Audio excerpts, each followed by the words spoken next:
Matt Smith here with Family First Life, and I'm going to talk to you today about mortgage protection and overall life sales for your training camp. We're going to talk to you about the 5 things you need inside every single sale, and we're going to also talk to you about how to drive up more emotion to eliminate the I need to think about it objections, or when we do buy, I'll be contacting you. So the first thing you need to understand inside every single sale is they're buying from you. So the more that you can show empathy, the more that you can put them inside of specific scenarios, the more value that it brings to them. The more you listen, the more that you're able to show confidence by leading, guiding, directing your clients throughout the entire process. It's just going to help you win overall. I think you've got to have a pretty clean appearance. I think you need to shake people and look them in the eye like your grandparents may have told you. I think you need to control where you sit down in someone's home. Those are all important aspects to gain attention and confidence that you're the one in charge. You're the licensed professional. You're there to fulfill the appointment, and that's extremely important. The other scenario is you have to set the expectations with them. So set time behind your expectations so you're not in a house forever. So you can say things like, hey, I'm going to take 3 minutes to ask you some health questions. I'm going to take another 3 minutes to ask you some financial questions. It's going to take me 10 or 15 minutes to explain the different options to you. Once we find something that meets your budget needs and you're comfortable with it, we're going to fill out a request for coverage. We're going to send it into the carrier of your choice. And once that happens, we'll see if you can get qualified. Does that sound fair, John and Mary?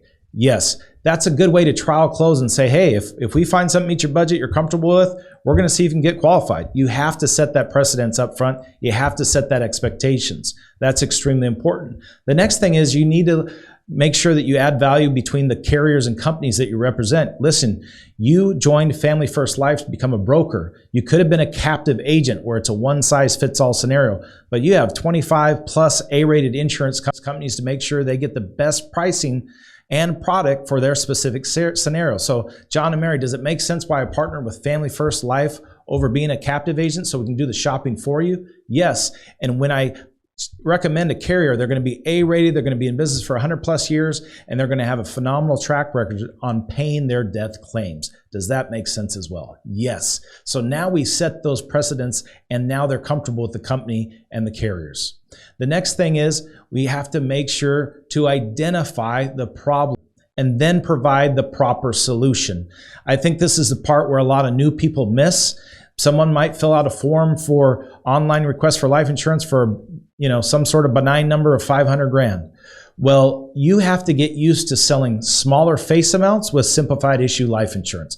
And you have to get familiar with layering products. So you might sell $100,000 natural death, any death scenario, and you might have to sell an accidental death policy with that for $200,000 for a $300,000 request.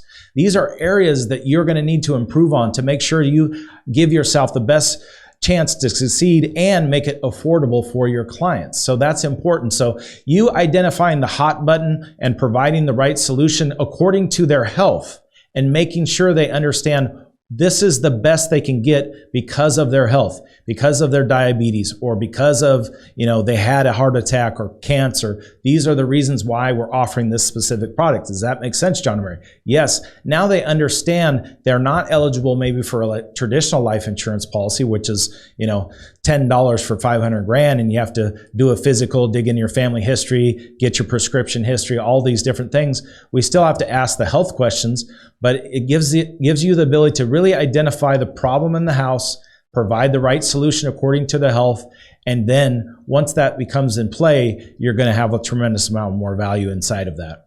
The next scenario is it has to be logical to them. So the logic comes inside of financial inventory. And what most people don't understand, the 5th thing is you driving emotion. So there's 5 different areas inside that financial inventory that basically will add a tremendous amount of value. So people buy based off of logic backed by their emotion. And 95% of buying decisions are emotional, especially when we're talking about life insurance for their loved ones. So if you're unable to drive this emotion up through this financial inventory and these few cues that we'll give you, it's going to be difficult for you to get these sales. So one of the first areas that you can drive emotion is challenge them in regards to income replacement. So 52% of life insurance is sold through income replacement, according to LIMRA. So it's important for you when you have a husband and wife or partner scenario that you can literally say, okay, if John doesn't make it home tomorrow, Mary, what is your specific plan today if he were to pass away? And then you ask each question and you challenge them through that income replacement, because that's a way. They might have filled out a form for a number, but when you start to identify a problem and then hear their current solution and then let them know what you're able to do for them to alleviate the problem, that's where money exchanges hands. That's where you'll capture more sales. So income replacement, spend some time on that inside of your financial inventory. The next scenario is when you go over their health history, go over their family's health history as well.